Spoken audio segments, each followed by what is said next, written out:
नमस्कार, मेरा नाम आयुष झा है और आकार आईएएस में आपका स्वागत है। आज हम ज्योग्राफी से रिलेटेड इम्पॉर्टेंट क्वेश्चन को डिस्कस करेंगे जो आने वाली यूपी पीसीएस के प्री एग्जाम में आपके लिए बहुत लाभदायक सिद्ध होंगे। तो चलिए हम लोग डिस्कशन स्टार्ट करते हैं। तो हमारा पहला क्वेश्चन है, कंसीडर द फॉलोइंग स्टेटमेंट। पहला, white dwarf are very small stars, अर्थात सफेद ड्वार्फ बहुत छोटे सितारे होते हैं। तो हम जैसा कि जानते हैं कि ये जो कथन है वो कथन बिल्कुल सही है, ये जो है करेक्ट स्टेटमेंट है। दूसरा जो स्टेटमेंट है वो है, their density can be a million times that of water, अर्थात उनका घनत्व पानी के 10 लाख गुना हो सकता है। ये भी जो स्टेटमेंट क्या है, करेक्ट है। तो ये भी करेक्ट स्टेटमेंट और ये भी करेक्ट स्टेटमेंट। तो कहा, विच of the statements given below is or are not correct, इनमें से कौन से स्टेटमेंट है जो ऊपर दिए गए कथनों में से कौन से सही है, नॉट करेक्ट। अगर हम सही देखें तो कौन से, ये दोनों कथन क्या है, सही है। ये दोनों कथन क्या है, सही है, तो सी। और अगर हम देखें कि कौन से जो कथन है वो गलत है, तो इनमें से दोनों सही कथन है, इसलिए नाइदर वन नॉर टू। तो चलिए हम लोग जो है इसका एक्सप्लेनेशन दिया है और आंसर भी क्या दे रहा है, सी। अर्थात क्वेश्चन क्या था, इनमें से दोनों कथन जो है, कौन से कथन सही थे, ये हम लोगों को इस आंसर में चुनने थे। तो दोनों क्या है, सही कथन। अब ये व्हाइट ड्वार्फ होता क्या है, तो white dwarf are extremely small stars that form from the gravitational contraction of sun like star. तो ये सन लाइक स्टार क्या होता है, होता क्या है कि हर एक स्टार की लाइफ साइकिल होती है। जैसे कि हमारे सभी मनुष्य का लाइफ साइकिल होता है कि मनुष्य पैदा लेता है और इसकी मृत्यु हो जाती है, ठीक उसी प्रकार जो है स्टार का भी क्या होता है, स्टार जो है बनते हैं और लाखों साल बाद उनकी डेथ हो जाती है। तो जो सन लाइक स्टार है उनका लाइफ साइकिल और सन से जो बड़े स्टार्स हैं उनका लाइफ साइकिल, दोनों का लाइफ साइकिल अलग अलग होता है। जो सन लाइक स्टार होते हैं वैसे स्टार होते हैं जो सन के जितने बड़े हों, और दूसरे स्टार होते हैं, इनको स्मॉल स्टार्स भी कहते हैं, स्मॉल स्टार्स। और वैसे स्टार जो सन के अपेक्षा बहुत बड़े हों वो क्या कहलाते हैं, वो कहलाते हैं लार्ज स्टार्स। तो इनका और इनका दोनों का जो लाइफ साइकिल है अलग अलग है। जो स्मॉल या फिर सन लाइक स्टार होते हैं वो आगे चल के बनते हैं रेड जाइंट, रेड जाइंट के बाद फिर बनते हैं प्लानिटरी नेबुला, फिर बनते हैं व्हाइट डॉर्फ और फिर बनते हैं ब्लैक डॉर्फ। वहीं पे अगर लार्ज स्टार की बात करें तो लार्ज स्टार जो है आगे चल के बनेंगे super red giant, super red giant के बाद होगा सुपरनोवा, और सुपरनोवा के बाद 4 पॉसिबिलिटीज होती हैं, या तो वो बन जाएंगे आपको पल्सर स्टार, या फिर बन जाएंगे न्यूट्रॉन स्टार, या फिर क्वासर स्टार, या फिर ब्लैक होल। तो इस तरीके से स्टार की लाइफ साइकिल होती है। तो यहाँ पे दोनों कथन जो थे वो सही है। चलिए अब दूसरे क्वेश्चन की ओर बढ़ते हैं कि पिशाच क्या है। पिशाच क्या है, व्हाट इज पिशाच? Is a type of tree grown in temperate region, समशीतोष्ण क्षेत्र में उगे जाने वाले एक पेड़ हो गए। A wind that blows with dust laden, एक हवा जो धूल भरी आंधी के साथ चलती है। तो यही क्या हो गया, इसका करेक्ट आंसर हो गया। पिशाच क्या है, एक विंड है जो कि ब्लोज विथ डस्ट लेडन, धूल भरी आंधी को भारत में पिशाच कहते हैं। एक इसी तरह एक और लोकल विंड है जिसका नाम क्या है, लू, जो कि उत्तर भारत में गर्मी के समय गर्मी के मौसम में बहती है, फ्रॉम वेस्ट टू ईस्ट, पश्चिम से पूरब की ओर। एक्सप्लेनेशन देख लेते हैं। It is a hot dust laden wind blows in India. तो अब हम जो है नेक्स्ट क्वेश्चन की ओर बढ़ते हैं। नेक्स्ट क्वेश्चन हमारा असर्शन और रीजन टाइप का है। हाँ, तो असर्शन क्या है, areas near the equator receive rainfall throughout the year. ये बिल्कुल सही स्टेटमेंट है कि जो इक्वेटोरियल रीजन होते हैं, भूमध्य रेखा जिस रीजन से पास करती है वहाँ साल भर क्या होती है, बारिश होती है। और इसका रीजन क्या है, क्योंकि यहाँ पे हाई टेम्परेचर होता है, और टेम्परेचर हाई होने के कारण क्या होता है, इवेपोरेशन प्रोसेस जो है वो कंटिन्यू रहता है, तो यहाँ पे हाई ह्यूमिडिटी बनी रहती है, और हाई ह्यूमिडिटी होने के कारण क्या होता है, कन्वेक्शनल रेन जो है आफ्टरनून में होती है। ओके, तो ये भी जो है करेक्ट स्टेटमेंट है, और इसका जो है करेक्ट एक्सप्लेनेशन है। तो इसका आंसर हो जाएगा A and R both are true and R is the correct explanation of A. ये भूमध्य रेखा के निकट के क्षेत्रों में वर्ष भर वर्षा होती है। उच्च तापमान और उच्च आर्द्रता भूमध्य रेखा के निकट अधिकांश दोपहर में संवहनीय वर्षा का कारण बनते हैं। इसका अगर एक्सप्लेनेशन देखें तो ए आंसर है, और वही है, due to high temperature the atmospheric air gets heated and rises up, it cools down and precipitates while the cool air descend down to take the place of the vacuum। तो यहाँ से गर्म हवा उठी ऊपर में, और यहाँ पे फिर क्या हो जाता है, ये लो प्रेशर रीजन बन जाता है, और यहाँ से फिर जो है ऐसे करके कूल एयर जो है तो एक के इसका जगह लेने के लिए ऊपर से नीचे डिसेंड करती है। तो इस तरीके से ये क्या बन गया, एक जो है साइकिल बन गया। कौन सा, कन्वेक्शन साइकिल कहते हैं, वो फॉर्म कर गया। तो इसलिए जो है यहाँ पे वर्ष भर साल भर वर्षा होती है। नेक्स्ट क्वेश्चन, मैनग्रोव्स क्या है, मैनग्रोव्स एक फॉरेस्ट है जो तटीय क्षेत्र में पाए जाते हैं, और ये जनरली इनको हम लोग एक और नाम देते हैं हेलोफाइट्स हम लोग इसलिए कहते हैं क्योंकि ये जो है सैलाइन एनवायरनमेंट में पाए जाते हैं, और जो फॉरेस्ट या फिर प्लांट सैलाइन एनवायरनमेंट में ग्रो करते हैं उसको हम लोग कहते हैं हेलोफाइट्स। तो mangroves are specialised forest ecosystem of tropical and subtropical regions bordering certain sea coast. तो एकदम सही इसका एक्सप्लेनेशन है। मैनग्रोव्स जो होते हैं वो कहाँ पाए जाते हैं, वो ट्रॉपिकल और सब ट्रॉपिकल रीजन में पाए जाते हैं, और कहाँ पे पाए जाते हैं, तटीय क्षेत्र पे। तो यही लिखा हुआ है, ट्रॉपिकल और सब ट्रॉपिकल रीजन में पाए जाते हैं और सी कोस्ट पे। ओके, दूसरा इसका रीजन जो दिया हुआ है वो है, they stabilise the shoreline and act as a bulwark against the encroachment by the sea. ये भी बिल्कुल सही बात है क्या, कि ये जो है, जो कोस्ट पे निकट जो कोस्टल एरिया के नियर बाय एरियाज हैं उसको जो है प्रोटेक्ट करती है क्या चीज़ से, ट्रॉपिकल साइक्लोन से, और डिफरेंट जो विंड्स आते हैं या फिर साइक्लोन्स आते हैं उससे जो है ये कोस्ट लाइन के नियर बाय जो एरियाज रहते हैं उसको प्रोटेक्ट करते हैं। तो यहाँ पे जो है ये भी जो क्या है, सही स्टेटमेंट है।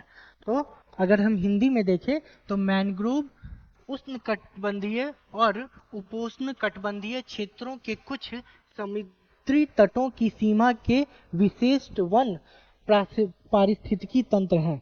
यहाँ पे क्या कहा, विशिष्ट वन पारिस्थितिकी तंत्र है, इकोसिस्टम, और वे तट रेखा को स्थिर रखते हैं और समुद्र के द्वारा अतिक्रमण के विरुद्ध एक बांध के रूप में कार्य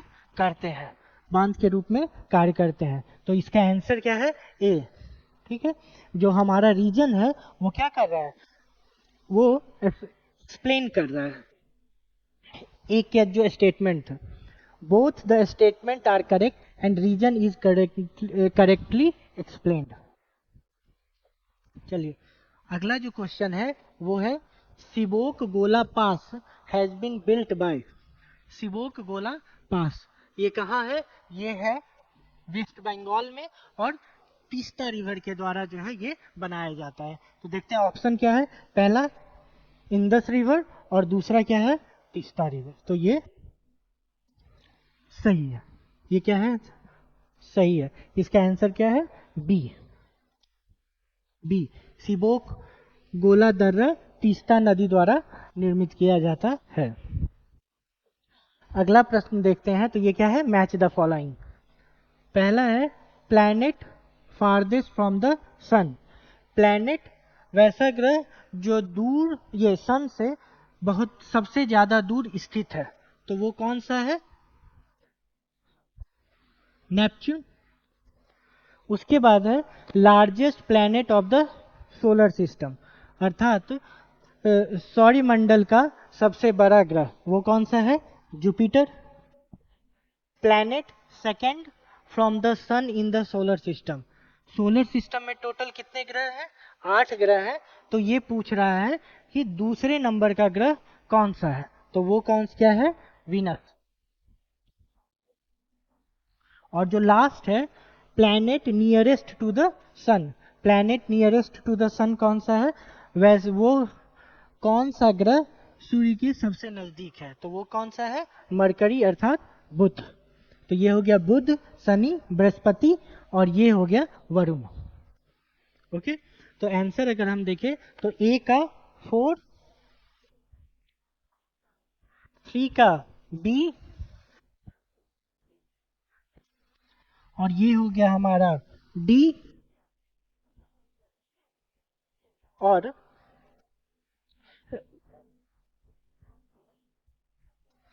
ये जो बच गया ये वीनस सी। तो ये जो है करेक्ट मैच द फॉलोइंग है।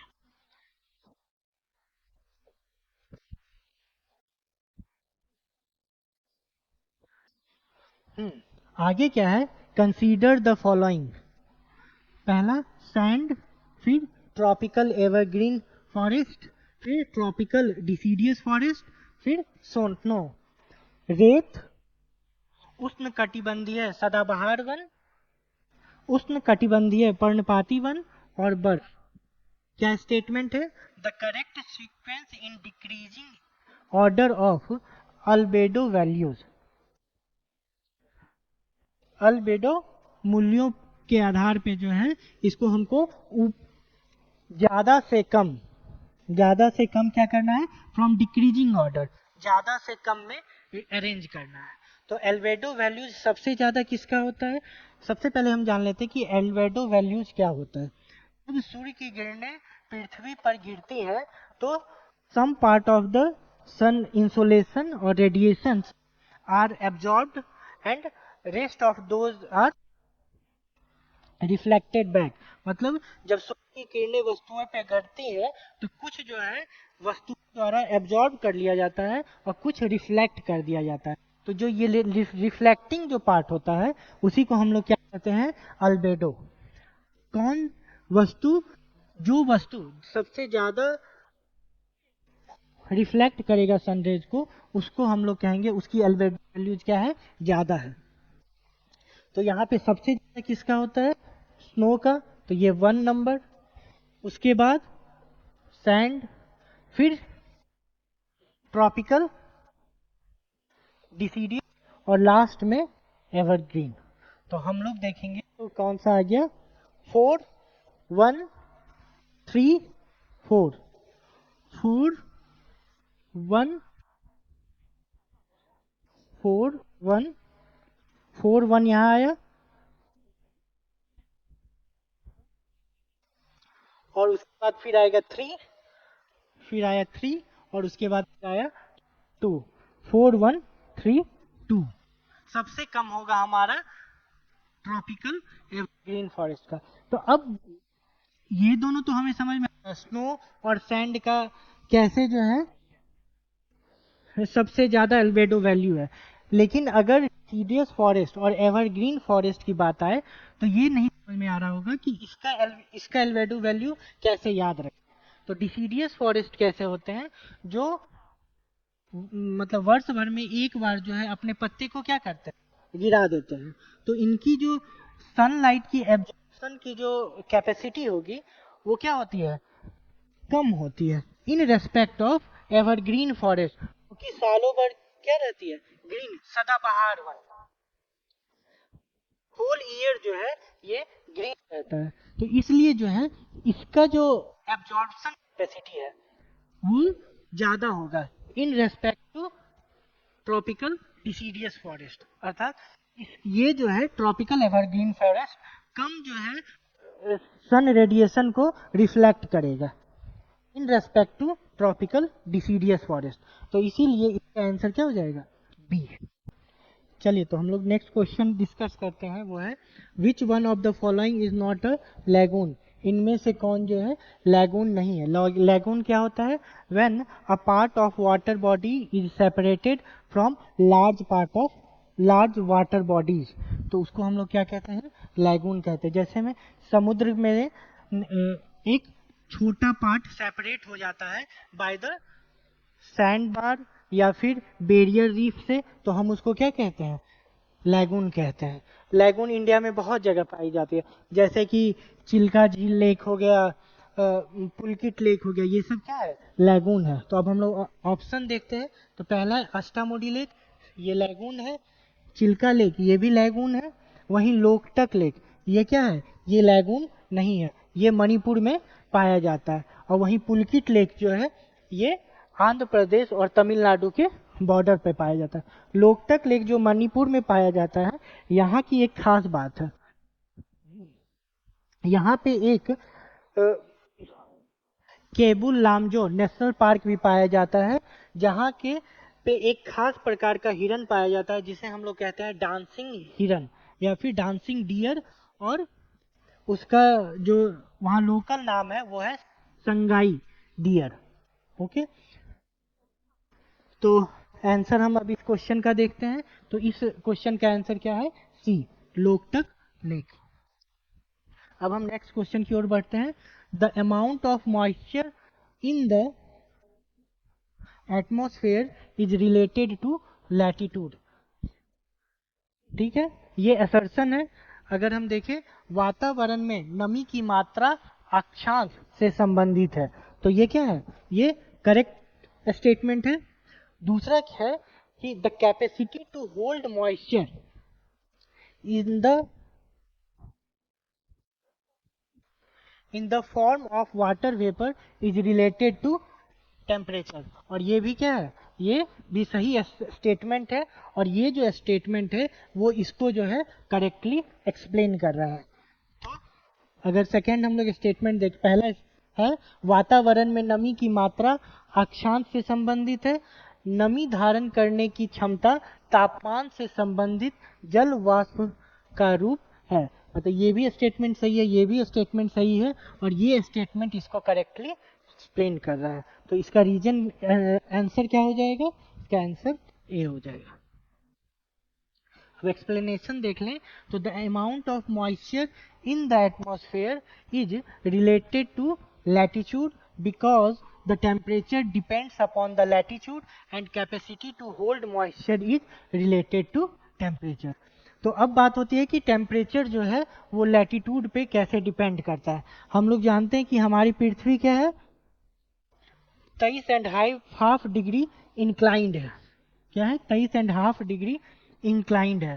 तो और दूसरी बात कि जब यहाँ पे सन की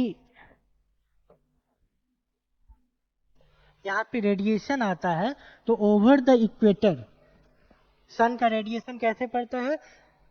या फिर directly perpendicular to the surface होता है, सरफेस के लंबवत होता है। कहाँ पे? भूमध्य क्षेत्र पे, मतलब इक्वेटोरियल रीजन पे सन का जो रेडिएशन होता है वो परपेंडिकुलरली पड़ता है ग्राउंड पे। तो जो एरिया जहाँ पे इंसोलेशन सन का पड़ता है वो कम होता है। वहीं अगर हम जैसे ही इक्वेटर से पोल की ओर बढ़ेंगे तो सन रेज क्या हो जाएगा? तिरछी होते चली जाएगी।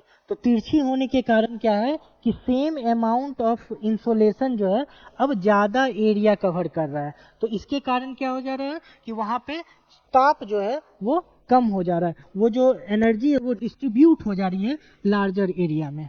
तो इसलिए जो है जैसे हम इक्वेटर से पोल की तरफ बढ़ते हैं तो ताप क्या होता है? कम होता जाता है। और जैसे जैसे ताप कम होगा तो वाष्पीकरण या फिर इवोपोरेशन की प्रोसेस क्या हो जाएगी? धीमी होती जाएगी। और इवोपोरेशन की प्रोसेस धीमी होगी तो क्या हो जाएगा कि पानी में मॉइस्चर की मात्रा की कमी होती जाएगी। तो ये था इस क्वेश्चन का एक्सप्लेनेशन। चलिए आगे का क्वेश्चन है, which one among the following covers the highest percentage of forest area in the world. निम्नलिखित में से कौन विश्व में वन क्षेत्र के उच्चतम प्रतिशत को कवर करता है?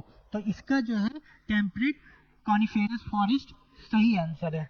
कौन सा है? टेम्परेट कॉनिफेरस या फिर समशीतोष्ण शंकुधारी वन। ये कैसे होता है? ये वन ऐसे, अगर आप लोग क्रिसमस ट्री देखे होंगे तो क्रिसमस ट्री जैसा होता है, वैसा ही ये क्या होता है? टेम्परेट कॉनिफेरस फॉरेस्ट होता है। ये इंडिया में भी पाए जाते हैं। कहाँ पे पाए जाते हैं? हाई एल्टीट्यूड पे, ऊंचे पर्वत की ऊंचाइयों पे जो है यहाँ पे टेम्परेट कॉनिफेरस फॉरेस्ट पाए जाते हैं। तो इसका करेक्ट आंसर ए। चलिए अगला क्वेश्चन है, which is not matched in context of the following Doab region and their related rivers। निम्नलिखित दोआब क्षेत्र एवं उनसे संबंधित नदियों के संदर्भ में कौन सुमेलित नहीं है? पहला क्या है?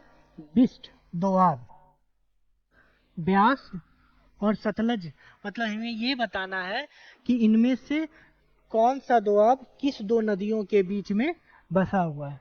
तो बिस्ट दोआब, ब्यास और सतलज। देखिए इसका पहचानने का तरीका है, बिस्ट हो गया ब्यास, ब्यास 20 है, और सतलज ये हो गया सतलज, सही है। बारी, तो यहाँ पे फिर से क्या आ जाएगा? ये ब्यास और ये रवि, लेकिन यहाँ पे क्या दिया हुआ है? बराक और रवि, ये गलत। फिर रचना, यहाँ पे क्या हो गया? रवि और ये हो गया चेनाब, रवि और चेनाब। और उसके बाद क्या है? इसको कहते हैं चाज, ये क्या हो गया? चेनाब और ये झेलम। यहाँ पे क्या हो गया? चेनाब और झेलम। तो अगर इसमें भी दिखे तो बिस्ट में बी हो गया, ये क्या हो गया? ब्यास, और यहाँ से सतलज। बारी, तो यहाँ से ब्यास और फिर रवि। सिंस बराक जो है क्या यहाँ पे बहती है? नहीं, पंजाब से ये होके ही नहीं बहती है, तो यहाँ पे जो है क्या है? ये गलत। रचना, रवि और चिनाब, यहाँ पे चाज, यहाँ पे क्या हो गया? चेनाब और झेलम। तो इसका आंसर जो है क्वेश्चन है इज नॉट मैच्ड। तो कौन सा है? ये B option, B. Which of the following is a favorable condition for the growth of coral? प्रवाल के विकास के लिए निम्नलिखित में से कौन सी अनुकूल दशा है? तो जो ये कोरल्स होते हैं वो जनरली कहाँ पाए जाते हैं? ये जनरली पाए जाते हैं ट्रॉपिकल और सब ट्रॉपिकल रीजन में। सैलो ओशियन वाटर हो, ओशियन वाटर क्या हो? ज़्यादा गहरा ना हो, वहाँ पे ये पाए जाते हैं। ठीक है, तो सबसे पहले जो है ओशियन डेप्थ जो होता है,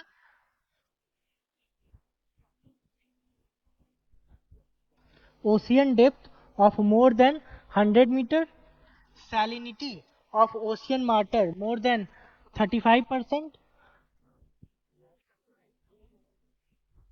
प्योर वाटर ऑफ रिवर्स, और ओशियन वाटर टेम्परेचर 20 डिग्री से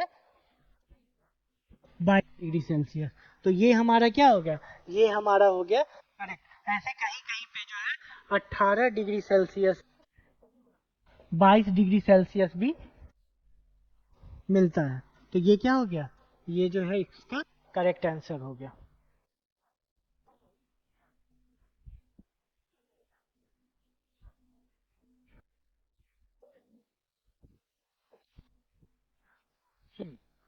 favourable condition for growth of coral, water temperature कहाँ है? ये 20, ये 18 डिग्री सेल्सियस से भी हम लोग लिख सकते हैं। Coral dies at the depth of 60 to 70 metres. इसीलिए मैंने कहा ये छिछले पानी में या फिर shallow water region, ocean region में होता है। सैलिनिटी जो है वो 27 से 30 डिग्री के बीच 30 के बीच में होनी चाहिए, और क्लीन वाटर ये जो है नहीं नेसेसरी है। तो अगर आप कोरल शब्द सुने होंगे पहले भी प्रवाल, तो कोरल जो होता है वो बहुत कलरफुल ऐसे करके कोरल प्लांट जनरली यहाँ पाए जाते हैं समुद्र में, और ये जो होते हैं ये कलरफुल होते हैं। लेकिन एक्चुअल कलर कोरल का देखा जाए तो ये कैसा होता है, ये वाइट कलर का होता है। ओके, तो होता क्या है, कोरल जो है सिम्बायोटिक रिलेशन में होते हैं एक एल्गी के, जिसे कहते हैं हम लोग जूजेनथैलिया।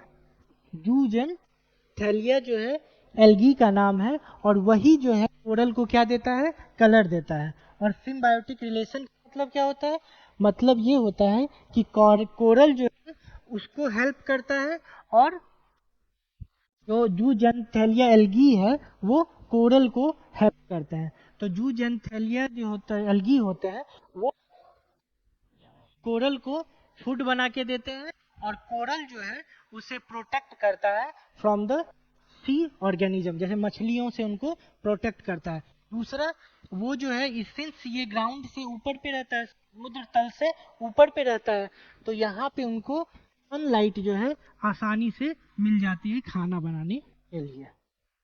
ये कोरल के कुछ information. In order their distance from the sun, which of the following planet lie between Mars and sun. सूर्य से उनकी दूरी के क्रम में निम्नलिखित में से कौन सा ग्रह मंगल और यूरेनस के बीच स्थित है। तो पहला कौन, ये हमारा जो सौरमंडल वो क्या है, सन। सन के बाद मरकरी जिसे हम लोग बुध कहते हैं, वीनस, शुक्र, अर्थ, पृथ्वी, मार्स, मंगल, जुपिटर, बृहस्पति, सैटर्न, शनि, यूरेनस, अरुण, और नेपच्यून जिसको कि हम लोग वरुण कहते हैं। ठीक है, तो हम लोगों से पूछा गया है कि मार्स और यूरेनस, तो मार्स और यूरेनस इस दोनों के बीच में कौन सा है, जुपिटर और सैटर्न, अर्थात बृहस्पति और शनि जो है मंगल और अरुण के बीच में जो है स्थित है। तो इसका आंसर हो गया बृहस्पति और शनि, बी। चलिए, तो अब नेक्स्ट क्वेश्चन हम लोग डिस्कस करते हैं। कौन सा जो which one of the following planet has largest number of natural satellites. निम्नलिखित में से किस ग्रह में सबसे अधिक प्राकृतिक उपग्रह या चंद्रमा है।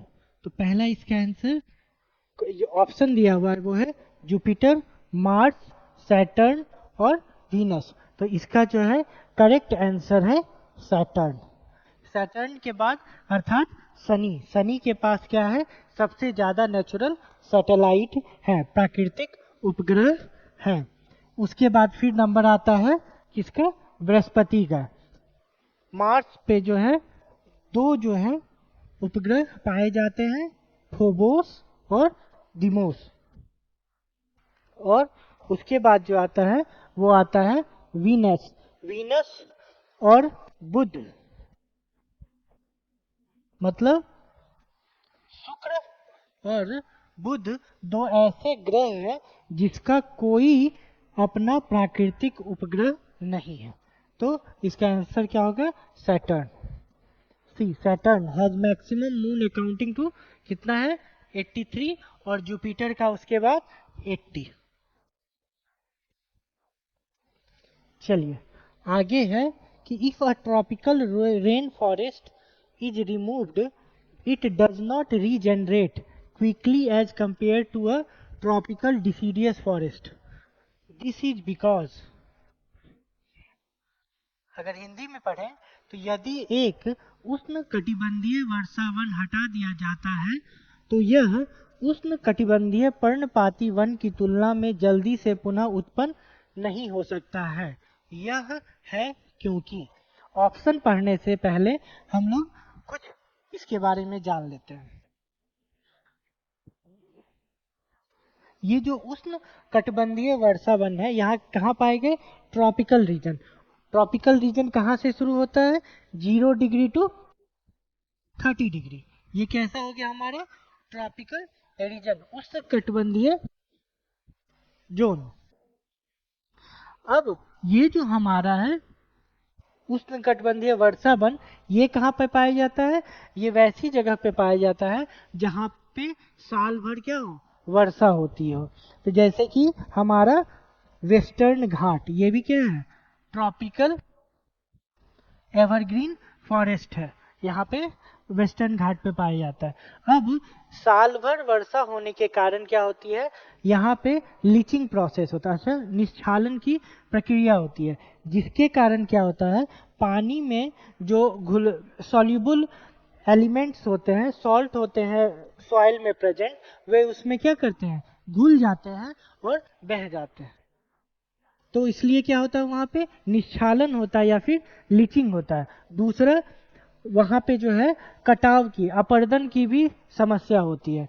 वेदरिंग या फिर इरोजन की भी क्या होती है? प्रोसेस जो है बहुत एक्टिव होती है। तो इसलिए जो है, जो हम जहाँ साल भर वर्षा होती है उस रीजन में जो है वहाँ की जो सॉइल है वो ज़्यादा फर्टाइल नहीं होगी। तो फिर प्रश्न उठता है कि यहाँ पे तब इतने घने जो वृक्ष वन है वो कैसे आए?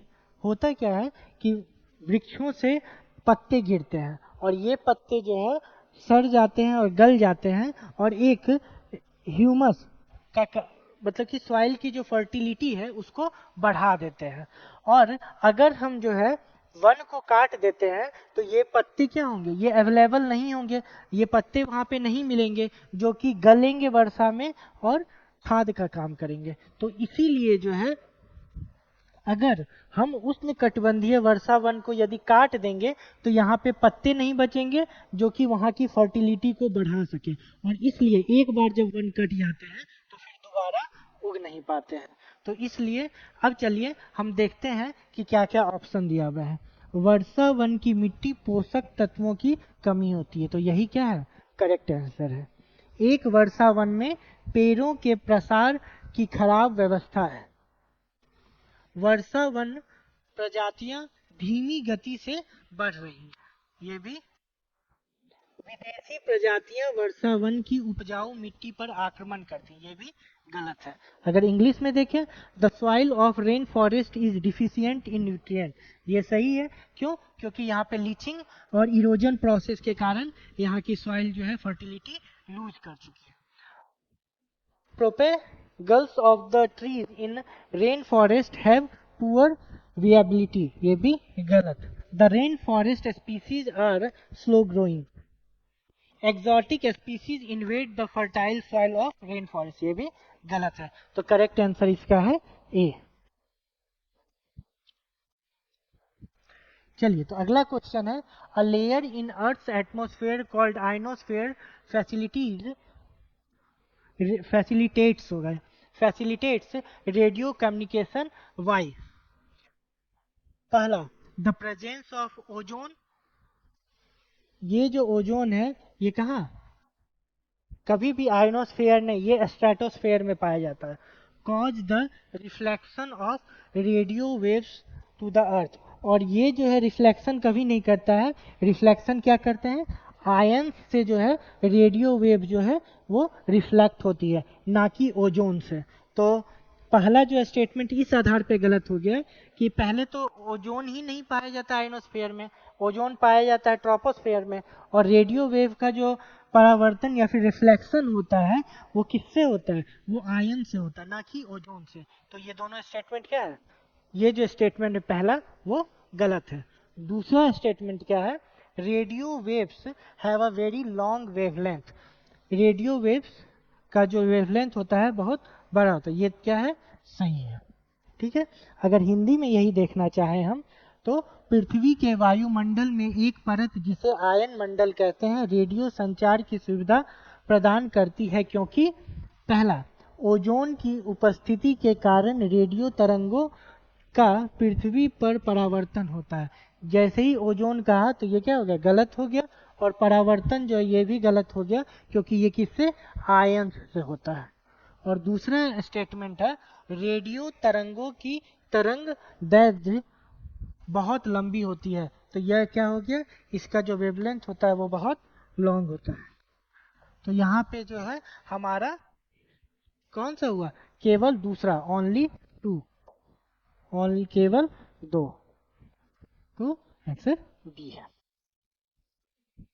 ठीक है, क्या है, ionosphere contain charge particle due to which electromagnetic waves get reflected. यही क्या है, आयंस से जो है, आयनस चार्ज पार्टिकल, ये चार्ज पार्टिकल्स को क्या हम लोग कहते हैं, आयंस कहते हैं।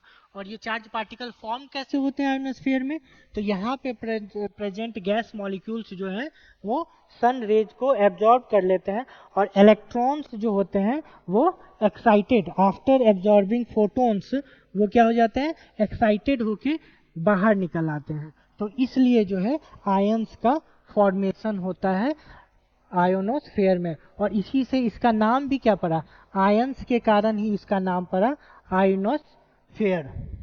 और इसको most active layer of the atmosphere भी कहते हैं। क्यों, क्योंकि इसकी जो थिकनेस है, जो इसकी मोटाई है, वो घटती और बढ़ती रहती है, इसलिए इसको most active layer of the atmosphere भी कहते हैं। चलिए आगे क्वेश्चन है, कंसीडर द फॉलोइंग फैक्टर्स। क्या, rotation of the earth, air pressure and wind, density of ocean water, revolution of the earth, which of the above factors influence the ocean current. तो इसका जो आंसर है वो है, अगर question Hindi में पढ़ें, निम्नलिखित कारकों पर विचार करें, पृथ्वी का घूर्णन, वायु दाब और हवा, समुद्र के पानी का घनत्व, पृथ्वी का परिक्रमण, रेवोल्यूशन, परिक्रमण, उपरोक्त में से कौन सा कारक महासागरीय धाराओं को प्रभावित करता है। तो इसका आंसर होगा, रोटेशन ऑफ द अर्थ करता है, पृथ्वी का घूर्णन, एयर प्रेशर एंड विंड, वायु दाब और हवा, समुद्र के पानी का घनत्व, डेंसिटी। पृथ्वी के घूर्णन के कारण क्या लगता है, कोरियालिस फोर्स लगता है, और कोरियालिस फोर्स के कारण जो है समुद्र की जो धाराएं हैं वो लेफ्ट या राइट, वो क्या करती है, डिफ्लेक्ट करती है। तो ये करेक्ट है। वायु दाब और हवा, वायु के कारण जो है उसका डायरेक्शन चेंज होता है, किसका, ओशियन महासागरीय धाराओं का या फिर ओशियन करंट का। मॉनसूनल विंड के कारण जो है ओशियानिक करंट का जो डायरेक्शन है वो देखेंगे आप, वो चेंज होता है। ओके, दूसरा क्या है, समुद्र के पानी का घनत्व, जैसे ही डेंसिटी जो है में चेंज होगा, घनत्व में चेंज होगा तो बहाव को इम्पैक्ट करता है। जनरली जो है समुद्र की जो महासागरीय धाराएं जो हैं वो हाई डेंसिटी से लो डेंसिटी की ओर बहती हैं। तो यहाँ पे क्या हो गया, एक भी सही हो गया, दो भी सही हो गया और तीन भी सही हो गया। तो इसका ऑप्शन कौन सा हो गया, एक, दो और तीन। ये है एक्सप्लेनेशन, और रेवोल्यूशन है no impact on ocean current. तो चलिए आगे क्वेश्चन देखते हैं। Which one of the following is the characteristic climate of the tropical savanna region? Savanna region का जो है निम्नलिखित में से कौन सा उष्ण कटिबंधीय सवाना क्षेत्र की विशिष्ट जलवायु है। पहला, rainfall throughout the year, साल भर वर्षा, rainfall in the winter only, केवल सर्दियों में वर्षा, and extremely short dry season, एक अत्यंत कम शुष्क मौसम, और definite dry and wet season, एक निश्चित शुष्क और गीला मौसम। ये क्या है, सही है, definite dry and definite wet season. ये किसका है, सवाना का जो है वो कैरेक्टरिस्टिक है, ट्रॉपिकल सवाना रीजन का ये क्या है, कैरेक्टरिस्टिक है। ठीक है, जो ट्रॉपिकल सवाना रीजन है इसकी एक खास बात है, यहाँ पे जो है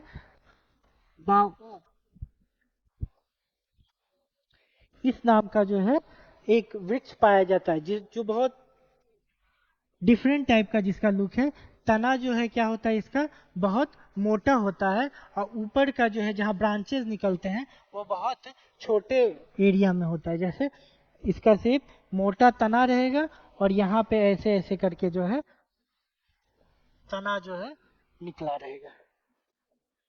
अगर मैं दिखा पाऊँ तो दिखा, हाँ देखिए ये क्या है, ये जो है बाओब कहते हैं। यहाँ क्या है, तना जो है बहुत मोटा है और ये जो है यहाँ पे जो है छोटे छोटे जो है ब्रांचेज ऊपर में है, और इसी तना में वो क्या करता है, जल को संग्रहित करते हैं। चलिए नेक्स्ट क्वेश्चन की ओर मूव करते हैं। Variation is the length of day time and night time from season to season are due to, पहला, the earth's rotation on its axis, the earth's revolution around the sun in an elliptical manner, day, और अगर देखें तो मौसम बदलने के साथ दिन और रात की लंबाई में भिन्नता क्यों होती है। ये जो है इसका मेन कारण होता है पृथ्वी पर पृथ्वी का अपने अक्ष पर, मतलब कि अपने एक्सिस पे इंक्लाइंड होना। कितना, 23 डिग्री का जो इंक्लिनेशन है अर्थ का, यही रीजन होता है। और वो दूसरा क्या कि वो जो है अर्थ के चारों ओर क्या करती है, रिवॉल्व करती है। तो दो कारण होता है, एक तो रिवॉल्यूशन और दूसरा inclination. The earth rotation on its axis, ये गलत। The earth revolution round the sun in elliptical manner, ये भी, मतलब पृथ्वी का सूर्य के चारों ओर एक अंडाकार तरीके से चक्कर लगाना, ये क्या हो गया, ये गलत हो गया। उसके बाद फिर latitudinal position of the place, स्थान की अक्षांशीय स्थिति, ये भी क्या हो गया, गलत हो गया। और revolution of the earth on a tilted axis, ये क्या है, सही हो गया। इसी कारण जो है हमारे यहाँ जब विंटर सीजन आता है तो रात क्या होती है, लंबी होती है, और दिन का जो साइज होता है वो छोटा हो जाता है। जबकि हम समर में देखते हैं कि दिन की जो लंबाई होती है वो ज़्यादा हो जाता है और रात की जो लंबाई होती है वो कम हो जाती है। ठीक है,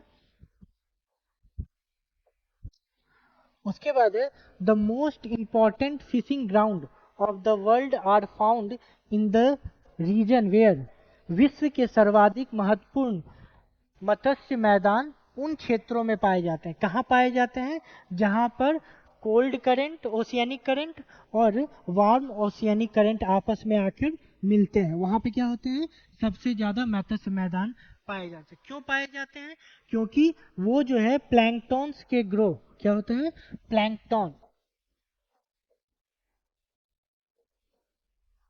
इसको सी वीड भी कहते हैं, सी वीड भी कहिए,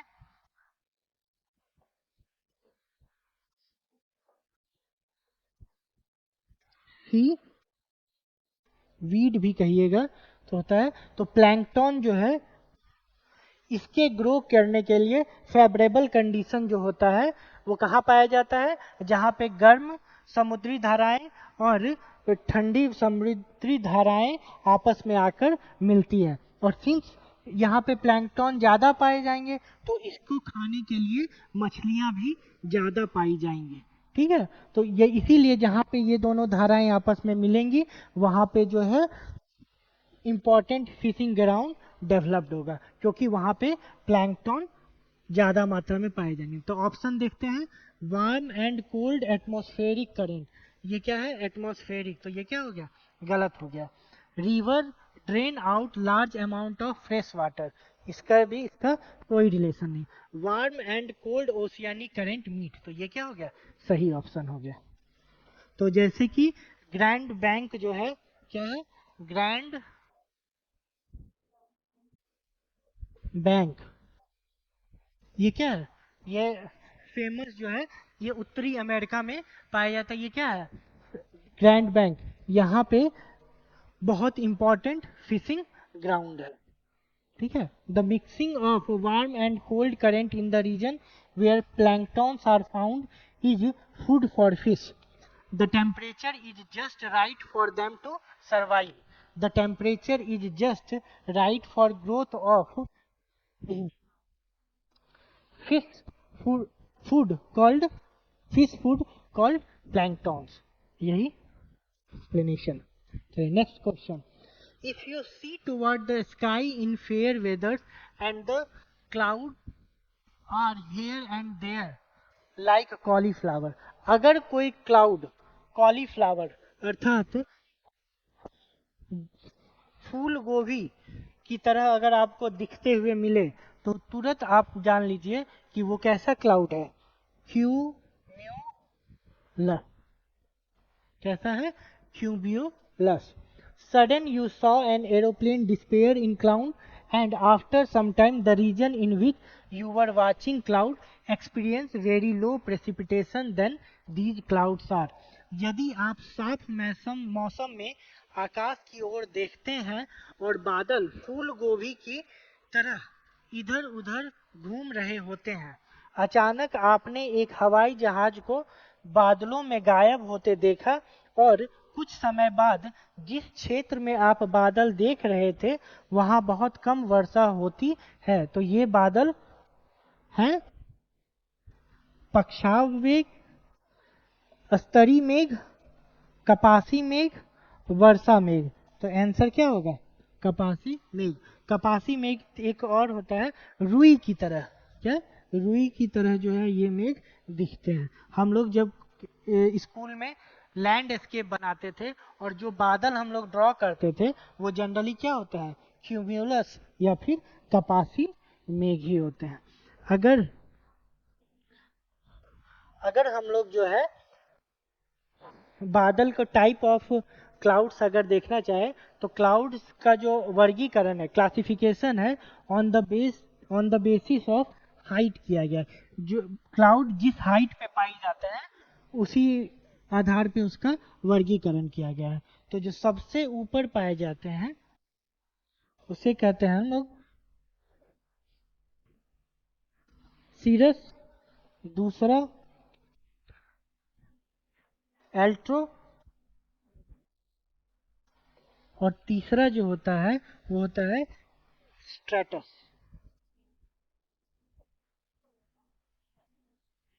ये ठीक है। तो अब जो है हम लोग ये जो है 70,000 से 40,000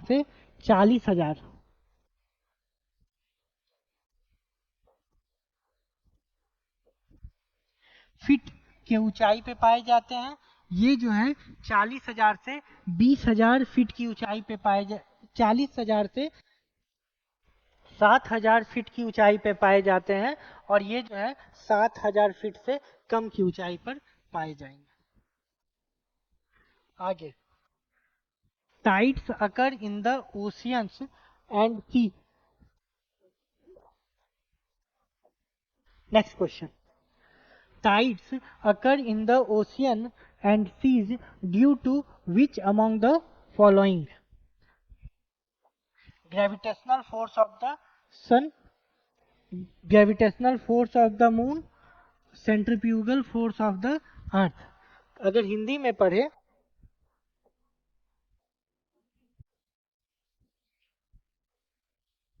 महासागरों और समुद्रों में ज्वार भाटा निम्नलिखित में से किसके कारण होता है?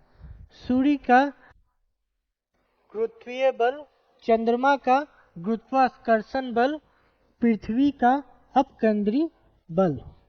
तो इसमें जो है ये भी आंसर सही है, ये भी सही है और ये भी सही है। अर्थात तीनों स्टेटमेंट्स क्या है? सही है। मतलब पृथ्वी में पर समुद्रों में जो ज्वार भाटा उत्पन्न होता है उसके लिए कौन से कारण सही है? सूर्य का मतलब gravitational force due to sun, gravitational force due to moon और सेंट्रीफ्यूगल फोर्स ऑफ अर्थ। ये तीनों क्या हो गया? ये तीनों जो है करेक्ट स्टेटमेंट है। तो ये जो ऑप्शन है डी, ये क्या हो जाएगा? करेक्ट हो जाएगा। अब अगला क्वेश्चन है what explains the eastward flow of the equatorial current. भूमध्य रेखीय प्रतिधारा के पूर्व की ओर प्रवाह की क्या व्याख्या है?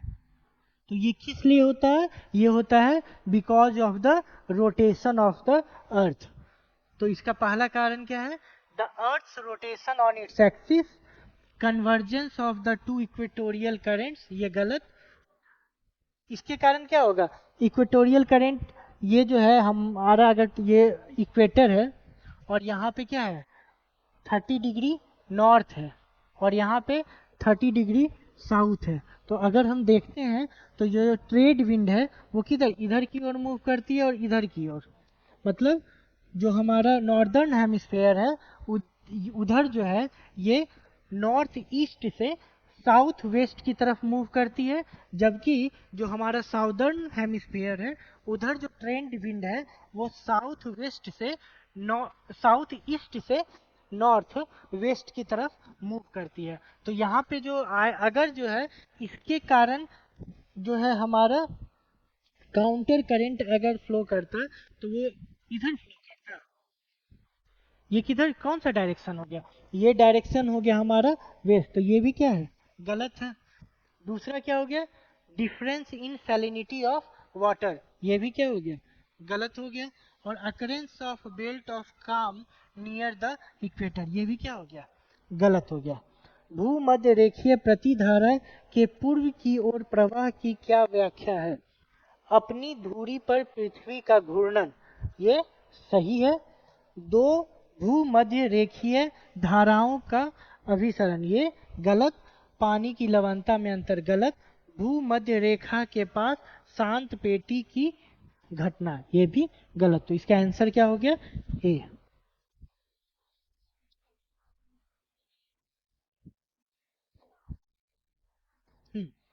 विच of the followings are tributary of Brahmaputra? तो ब्रह्मपुत्रा कहाँ पे हमारे यहाँ प्रवाह करती है? ये चेमा यंगड्यूंग नामक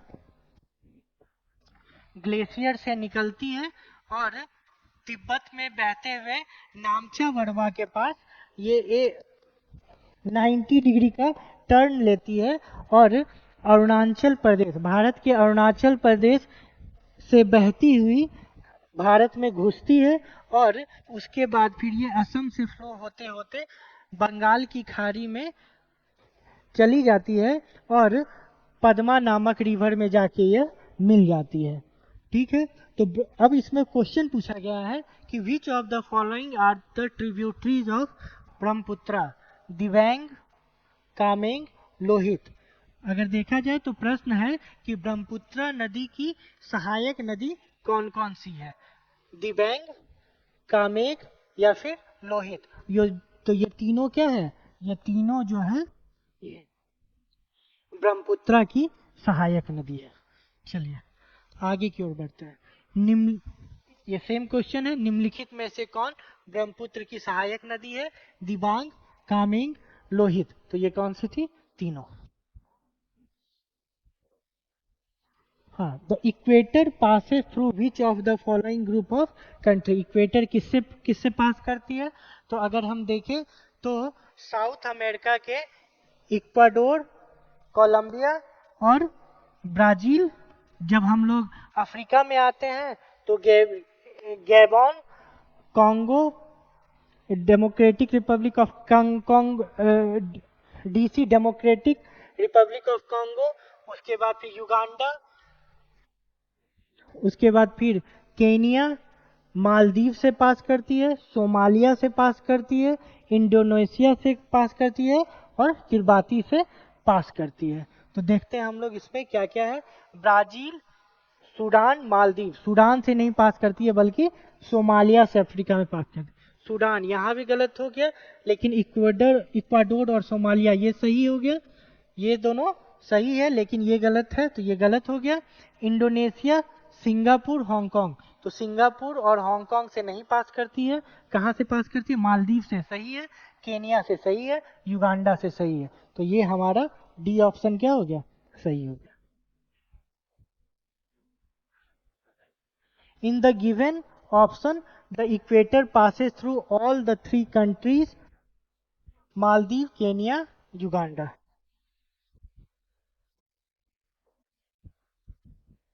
In which of the following seas there is no volcanic eruption. Generally, question Hindi में पढ़ लेते हैं पहले। निम्नलिखित में से किस समुद्र में कोई ज्वालामुखी विस्फोट नहीं हुआ है? तो ज्वालामुखी विस्फोट जनरली कहाँ होता है? जहाँ पे प्लेट बाउंड्रीज पाई जाती है। तो कहाँ कहाँ प्लेट बाउंड्रीज पाई जाती है? कैरिबियन सी में भी, सी ऑफ ऑक्सटस्क में भी, रेड सी में भी, बाल्टिक सी में जो है नहीं पाया जाता है। तो आंसर सी होना चाहिए, सी। The occurrence of volcano is often related to the age of tectonic plates where they diverge or converge। क्या है? ज्वालामुखी की घटना प्रायः उन विवर्तनिक प्लेटों के किनारों से संबंधित है जहां उनका अपसरण या अभिसरण होता है। मतलब जनरली प्लेट बाउंड्रीज पे ही जो है क्या ज्वालामुखी पाए जाते हैं। तो इसमें जो है केवल बाल्टिक सागर ऐसा क्षेत्र है जहाँ पे जो है विवर्तनिक जो है प्लेटों के किनारों पे स्थित नहीं है। मतलब बाल्टिक सागर ही ऐसा क्षेत्र है जहाँ पे टेक्टोनिक प्लेट बाउंड्रीज नहीं लाई करते हैं, इसलिए यहाँ ज्वालामुखी जो है होने की संभावना क्या है? कम है। When earthquake occurs, seismic waves can be recorded at all places on earth surface। ये क्या है? सर्सन है। सर्सन देखे तो क्या कह रहा है कि जब भूकंप आता है तो पृथ्वी की सतह पर सभी स्थानों पर भूकंपीय तरंगों को रिकॉर्ड किया जा सकता है। ये सभी स्थानों पर जो है, सभी स्थानों पर भूकंपीय तरंगों का रिकॉर्ड कर पाना, ये क्या है? गलत है। क्या होता है? हम लोग पढ़े हैं कि पृथ्वी पे जो कुछ जगह है जिनको हम लोग कहते हैं शैडो जोन्स, वहां पे जो है भूकंपीय तरंगे नहीं पाई जाती हैं, इसलिए ये क्या हो गया? ये गलत स्टेटमेंट हो गया। उसके बाद जो है भूकंपीय तरंगे पृथ्वी के आंतरिक भाग में वर्गाकार पथ पर चलती है, ये स्टेटमेंट क्या हो गया? सही हो गया। जो भूकंपीय तरंगे हैं, जो हमारा जो है साइज्मिक वेव्स है, वो कर्व्ड पाथ फॉलो करता है इनसाइड द अर्थ और इंटीरियर ऑफ द अर्थ। क्यों? क्योंकि जो है ये जो इनकी स्पीड है साइज्मिक वेव पे, वो डेंसिटी पे डिपेंड करती है, और अर्थ के इंटीरियर में घनत्व, रॉक का जो घनत्व होता है वो चेंज करते रहता है, इसलिए जो है ये कर्व पाथ को फॉलो करती है। अब प्रश्न उठता है, तो यहाँ पे हम देखते हैं तो क्या आंसर आ गया कि ये स्टेटमेंट सही है, ये स्टेटमेंट गलत है। मतलब ए गलत है परंतु आर सही है, डी। अब हम भूकंप मतलब साइज्मिक वेव पे कुछ चर्चा करते हैं। साइज्मिक वेव कितने टाइप की होती है? 3 टाइप की, पी वेव, एस वेव और सरफेस वेव। फिर सरफेस वेव को जो है फर्दर 2 टाइप में बांटा जाता है, पी वेव और एस वेव। पी वेव को कहते हैं प्राइमरी वेव्स और एस वेव को कहते हैं सेकेंडरी वेव। पी वेव जो है वो क्या होता है? वो सॉलिड और लिक्विड दोनों में क्या कर सकता है? मूव कर सकता है। मतलब कि ये अर्थ इंटीरियर में जो सॉलिड लेयर होंगे उनसे भी पास करेगा, और जो मॉल्टेन स्टेट में लेयर होंगे उनसे भी क्या करेगा? पी पास करेगा। लेकिन जो सेकेंडरी वेव्स है ये केवल सॉलिड में ही ट्रेवल करता है, ये लिक्विड में ट्रैवल नहीं करता है। तो एस वेव वहां नहीं पाए जाएंगे इंटीरियर ऑफ द अर्थ में जहां पे क्या हो? लिक्विड लेयर हो। तो इसीलिए जो है इनका शैडो जोन, पी वेव का शैडो जोन और एस वेव दोनों का शैडो जोन अलग अलग होता है। तो अगर हम देखें, अगर हम ये पृथ्वी बना लें और यहाँ से जो है ये क्या होता है हमारा, यहाँ पे आउटर कोर जो होता है हमारा, आउटर कोर कैसा होता है? आउटर कोर जो होता है हमारा वो लिक्विड फॉर्म में होता है। तो जो एस वेव होगा उसका जो एंगुलर डिस्टेंस होगा वो केवल 3 डिग्री। इसके बाद जो है इस रीजन में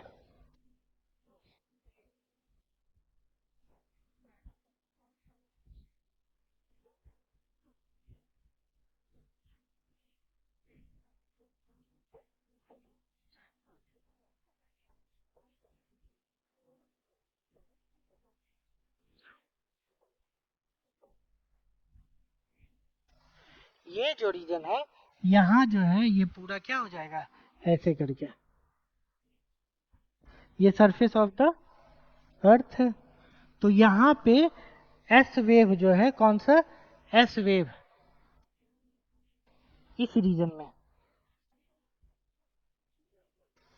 नहीं पाए जाएंगे। वहीं अगर हम पी वेव की बात करें, किसकी बात करें, पी वेव की बात करें, तो वो जो है यहाँ, और जैसे ही यहाँ आएंगे तो क्या हो जाएगा, उनका ये बदल जाता है फिर ऐसे, तो यहाँ पे हो जाएगा 142 डिग्री। ठीक है, ये सेम यहाँ भी ऐसे ही होगा 103 और 142। तो ये जो रीजन है, ये जो रीजन है ये क्या है, ये हमारा हो जाएगा shadow zone of P waves. यहाँ पे पी वेव्स नहीं पाए जाएंगे।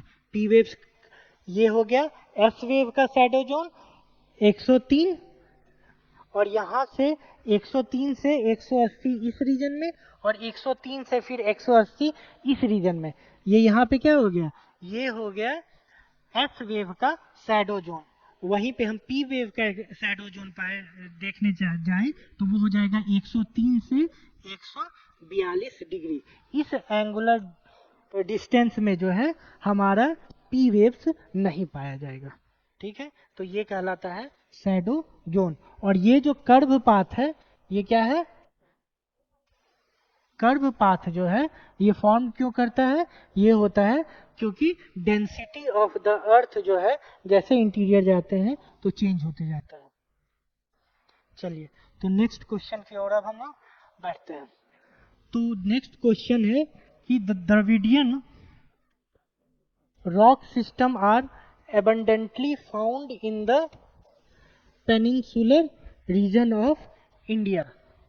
ये असर्शन है, ये क्या है, गलत असर्शन।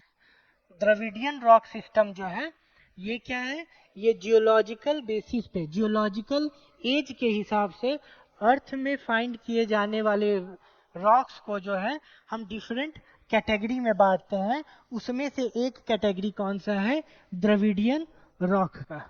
तो ये जो है ये कहाँ पाया जाता है, ये पाया जाता है एक्स्ट्रा पेनिनसुलर रीजन, मतलब plain, the great northern plain जो है उसके आसपास जो है द्रविडियन रॉक पाया जाता है। इसके नाम से बहुत लोग क्या होते हैं, कंफ्यूज हो जाते हैं कि ये द्रविडियन है तो ये कहाँ पाया जाएगा, ये साउदर्न पार्ट ऑफ इंडिया पाया जाएगा।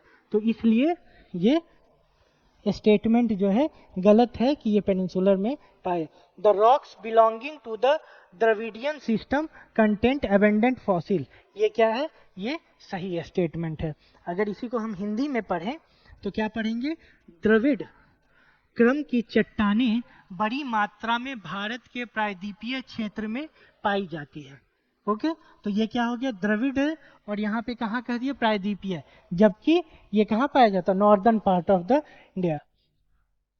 और दूसरा, द्रविड़ क्रम की चट्टानों प्रचुर मात्रा में जीवाश्म पाए जाते हैं, ये क्या है, ये सही है। ओके, तो अगर हम लोग देखा जाए तो देखेंगे कि जो साउदर्न प्रायद्वीप में पाए जाते हैं वो कौन सा पाए जाते हैं, आर्कियन और धारवाड़ या फिर कडप्पा सुपर ग्रुप जो है वो कहाँ पाए जाते हैं, वो पाए जाते हैं प्रायद्वीप में। एक्सप्लेनेशन अगर देखें तो Dravidian rocks came into existence about 600 to 300 million year ago. Most of the rock of these systems are found outside the peninsular region। ये कहाँ पाए जाते हैं, outside Himalayan and Gangetic plain में पाए जाते हैं। And these rocks are not found in peninsular, इसलिए कभी भी द्रविडियन रॉक सिस्टम आए तो द्रविड़ से जो है आप कंफ्यूज मत कीजिएगा, ठीक है। Peninsular Indian and these rocks are not found in peninsular India except in one or two small blocks of lower Permian age near Umaria. Hence, the statement A is not correct. Abundant fossils are found in rock of this rock system, which help in determining the age of the rocks. Hence, R is correct. ठीक है, तो second statement इसका सही था और first गलत था, इसीलिए डी ऑप्शन। आगे बढ़ते हैं। Where in India are the tropical evergreen and semi evergreen forest found. तो ट्रॉपिकल एवरग्रीन फॉरेस्ट कहाँ पाई जाएगी?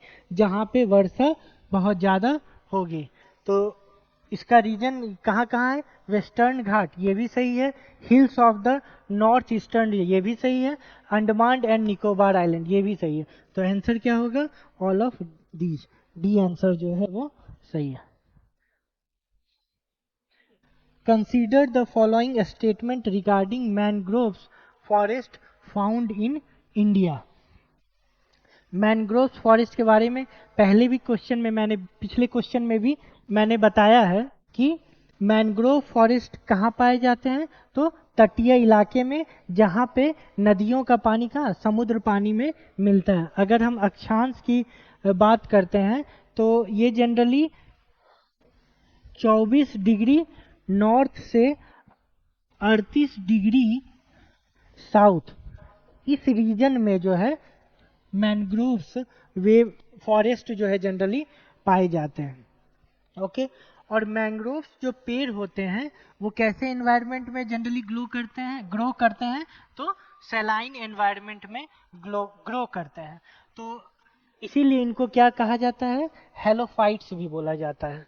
ओके, तो ये जो मैनग्रोव्स में जो पाई जाने वाले ट्री होते हैं, ये इनमें कुछ एडेप्टेशन होता है।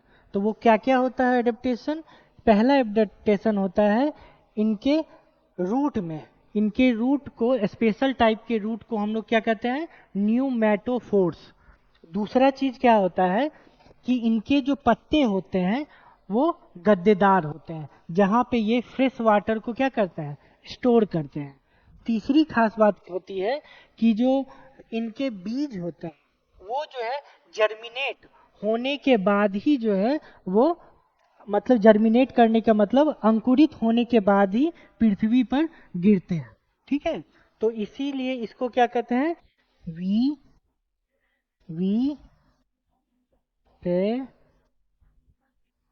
रस। ये जो है हम बोलते हैं किनको? मैंग्रोव फॉरेस्ट में पाई जाने वाले प्लांट को। क्यों? क्योंकि ये जो है बीज को पूर्णतः अंकुरित होने के बाद ही जमीन पे छोड़ते हैं। ठीक है, तो अब देखते हैं कि क्वेश्चन में क्या है।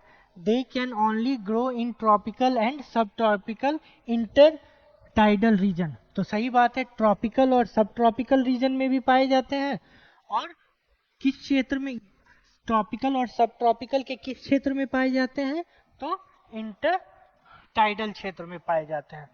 दूसरा, they are characterised by succulent leaves, यही गुद्देदार या फिर गद्देदार लीव्स, जहाँ पे ये पानी को स्टोर करते हैं।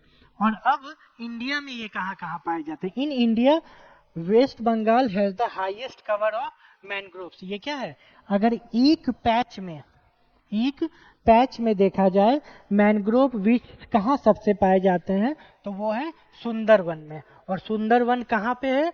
वो है वेस्ट बंगाल में। तो वेस्ट बंगाल में सबसे ज्यादा जो है मैनग्रोव्स के वन पाए जाते हैं। ये भी सही स्टेटमेंट है। तो इसमें कौन कौन सा हो गया? 1 2 3, तीनों क्या हो गया? सही हो गया। Sorry, and followed by Andaman and Nicobar, sorry तीसरा जो स्टेटमेंट है वो क्या हो गया, गलत हो गया, क्योंकि मैंग्रोव जो पेड़ है वो सबसे ज्यादा वेस्ट बंगाल में पाए जाते हैं और उसके बाद गुजरात में पाए जाते हैं, और यहाँ क्या लिखा हुआ है, अंडमान एंड निकोबार आइलैंड, इसलिए ये स्टेटमेंट, तीसरा स्टेटमेंट क्या हो गया, गलत हो गया। पहला कहाँ पाया जाता है, वेस्ट बंगाल में, और दूसरा कहाँ पाया जाता है, गुजरात में। ठीक है, तो स्टेटमेंट 1 एंड 2 ही केवल सही हुआ, इसलिए डी ऑप्शन। अगर हिंदी में पढ़े क्वेश्चन, तो भारत में पाए जाने वाले मैंग्रोव वनों के बारे में निम्नलिखित कथनों पर विचार कीजिए। ये केवल उष्ण कटिबंधीय और उपोष्ण कटिबंधीय क्षेत्रों में उगते हैं, ये सही है। ये पत्तियां गुद्देदार होती हैं, ये भी सही है। और ये भारत में पश्चिम बंगाल में मैंग्रोव का सर्वाधिक आवरण है, ये सही है। उसके बाद अंडमान निकोबार, ये क्या हो जाएगा, गलत हो जाएगा। यहाँ के बाद कहाँ, गुजरात में पाए जाते हैं। तो केवल 1 और 2 क्या है, केवल और 2 कहाँ है सबसे ज्यादा, अगर west Bengal has the highest, followed by Gujarat, और तब फिर अंडमान निकोबार आता है। चलिए अगला क्वेश्चन है, विच of the following separates the Meghalaya plateau from the main peninsular. तो ये हमारा, ठीक है, तो यहाँ पे जो है राजमहल हिल है, और यहाँ पे क्या है, गारो, खासी और जैंतिया मेघालय में पाए जाते हैं। तो ये जो रीजन है, ये रीजन सेपरेट करता है राजमहल को गारो, खासी, जैंतिया से, और इसको हम लोग कहते हैं मालदा गैप, जो कि फॉर्म्ड हुआ है due to the subsidence of the landmass. ठीक है, तो इसका आंसर सी जो है वो सही है, मालदा गैप। अगले क्वेश्चन की ओर बढ़े, तो है north Korea is located between which of the following water bodies. तो जो है नॉर्थ कोरिया जो है वो ऊपर में जापान, मतलब कि नॉर्थ में जापान और साउथ में येलो सी है, किसके, नॉर्थ कोरिया के। तो जापान और ईस्ट चाइना, जापान और येलो सी, बी जो आंसर है वो सही है। ठीक है, ये भी गलत है और ये भी गलत है। यहाँ पे क्वेश्चन जो है, उत्तर कोरिया निम्नलिखित में से किस जल निकायों के बीच स्थित है। तो किसके नजदीक, जापान सागर और पीला सागर के बीच। ठीक है, एक और आता है 38 डिग्री नॉर्थ लाइन। क्या आता है, 38 डिग्री नॉर्थ लाइन।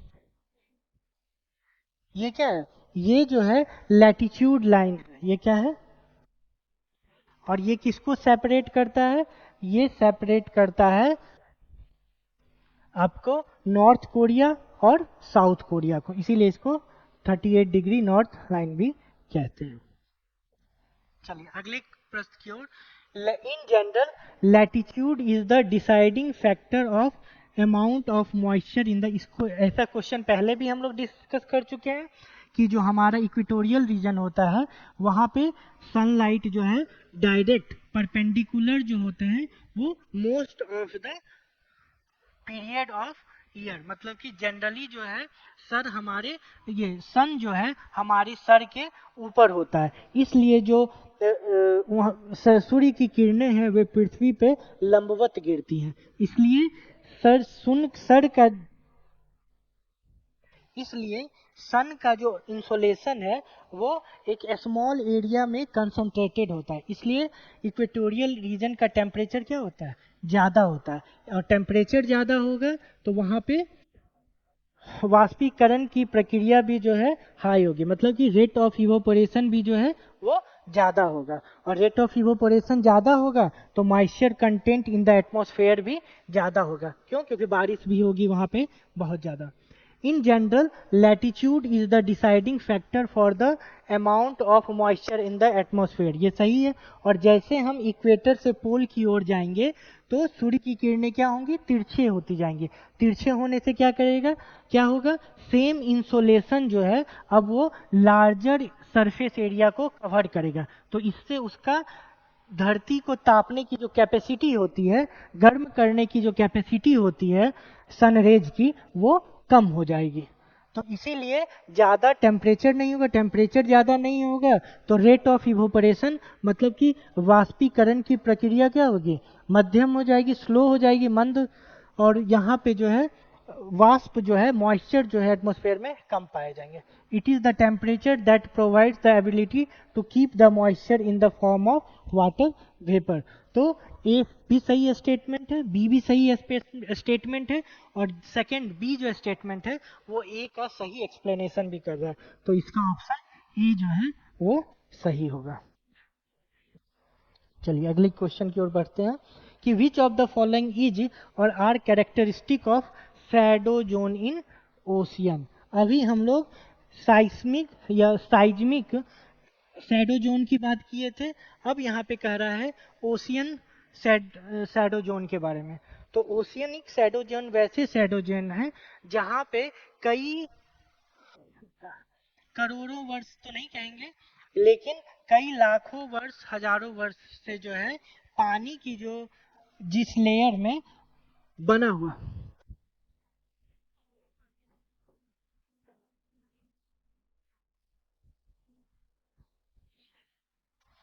चलिए अब नेक्स्ट क्वेश्चन डिस्कस करते हैं। Which of the following is or are characteristic of shadow zone in the ocean.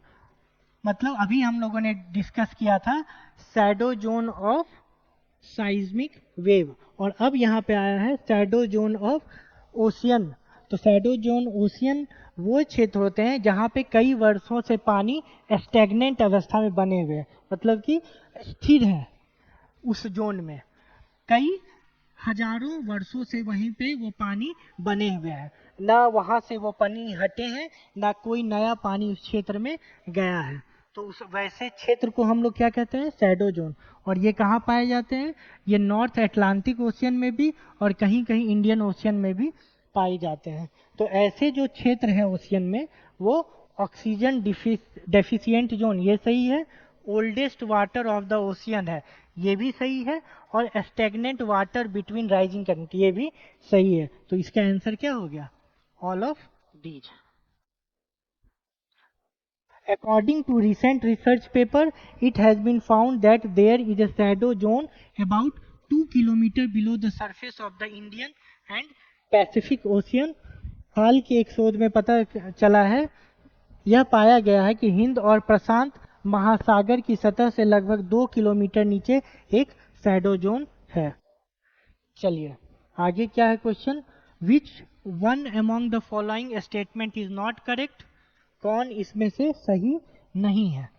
तो a drought prone area is where average annual rainfall between 750 to 1125 millimetre, ये जो है सही है। A chronic drought prone area often receive low and highly unreliable rainfall, ये भी सही है। Floods are becoming more frequent and furious due to ecological degradation, ये भी क्या है, सही स्टेटमेंट है। तो इसमें हमको नॉट करेक्ट ढूंढना था, तो इसका क्या आंसर हो गया, नन ऑफ दीज, मतलब डी आंसर। अगर हिंदी में देखें तो निम्नलिखित कथनों में से कौन सा सही नहीं है। सूखा प्रवण क्षेत्र वह है जहां औसत वार्षिक वर्षा 750 से 1125 मिलीमीटर होती है, ये सही है। एक शीतकालिक सूखा प्रवण क्षेत्र प्रायः कम और अत्यधिक अस्थिर वर्षा प्राप्त करता है, ये भी सही है। पारिस्थितिकी क्षरण के कारण बाढ़ की घटनाओं में वृद्धि हो रही है और उनकी प्रकृति उग्र होती जा रही है, ये भी सही है। तो ये सब स्टेटमेंट सही है और इसमें गलत स्टेटमेंट को चुनना था, तो इसमें क्या होगा, इनमें से कोई नहीं। अब जो है नेक्स्ट हम लोग कौन सा जोवियन प्लैनेट है। तो जोवियन प्लैनेट का मतलब होता है जुपिटर लाइक प्लैनेट, मतलब जो ग्रह बृहस्पति की तरह हो उसे क्या कहते हैं, जोवियन प्लैनेट कहते हैं। तो जुपिटर, सैटर्न, यूरेनस और नेपच्यून, ये सब क्या है, ये है जोवियन प्लैनेट, अर्थात बृहस्पति, शनि, अरुण और वरुण, ये क्या है, जोवियन प्लैनेट है। तो मरकरी यही क्या है, ये जोवियन प्लैनेट नहीं है। ये कैसे प्लैनेट है, ये है earth like planet.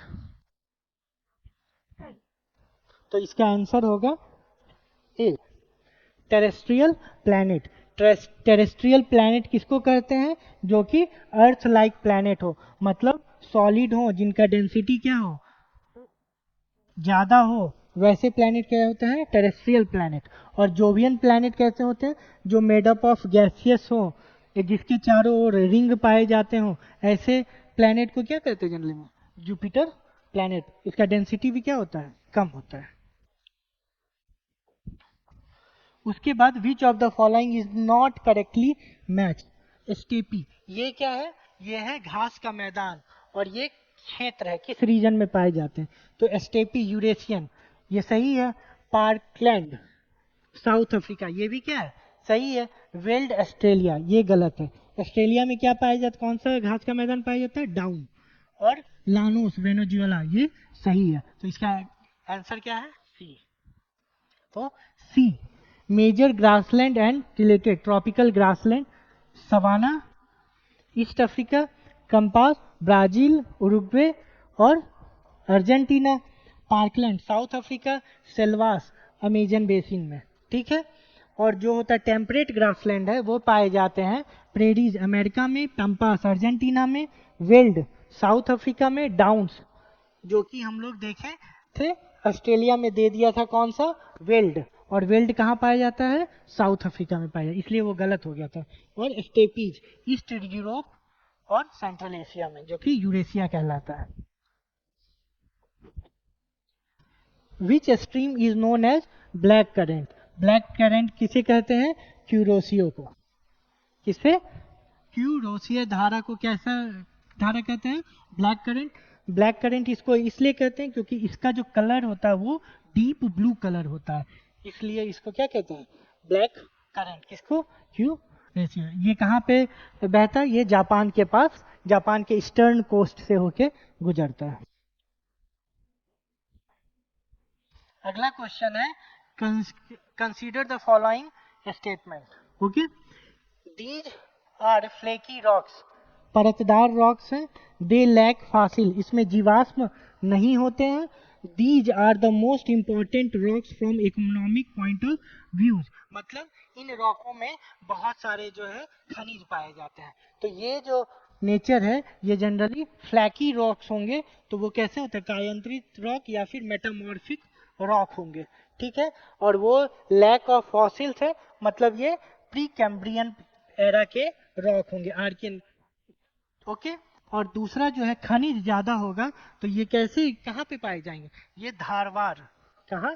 Dharwad, Dharwad rock में। आर्कियन पीरियड मतलब प्री कैम्ब्रियन पीरियड में दो आते हैं, एक जहाँ पे हमको प्लूटोनिक रॉक मतलब इग्नियस रॉक मिलता है, और दूसरा वहाँ जहाँ पे मेटामॉर्फिक रॉक मिलता है। ओके, तो ये जो है धारवाड़ रॉक जो है वो सुपर ग्रुप है जहाँ पे हमको, जो कि प्री कैम्ब्रियन पीरियड के हैं, और वहाँ पे मेटामॉर्फिक रॉक पाए जाते हैं, खनिज की उपलब्धता होती है और जीवाश्म की कमी होती है। अगला क्वेश्चन है, what is the direction of winter winds in India? हम लोग जानते हैं कि विंटर में क्या होता है? विंटर में जो है मानसून जो है वो रिट्रीट करता है, वो वापस जाता है। तो वह मानसून जो है भारत के साउथ वेस्ट से एंटर करता है और नॉर्थ वेस्ट से होते हुए तमिलनाडु में बरसात करते हुए लौट जाता है। मतलब यहाँ से शुरू होता है, अगर इस रीजन में देखें तो नॉर्थ ईस्ट से, और कहाँ? साउथ वेस्ट की तरफ मूव करता है। तो विंटर में कहाँ से आया? नॉर्थ ईस्ट से साउथ वेस्ट की तरफ मूव करेगा। तो विंटर में जो है विंड का डायरेक्शन कहाँ होगा? North east to south west. ये बी ऑप्शन सही है। शीतकालीन पवनों की दिशा क्या होगी? उत्तर पूर्व से दक्षिण। ये जनरली ये मॉनसून विंड ऐसी होती है जो तमिलनाडु में बारिश कराती है। तो ये रहा हमारा आज का टोटल क्वेश्चन, जो कि आगामी यूपी पीसीएस के प्री एग्जामिनेशन के पॉइंट ऑफ व्यू से इम्पोर्टेंट थे। Thank you, have a nice day. आशा करता हूँ आपका दिन शुभ होगा।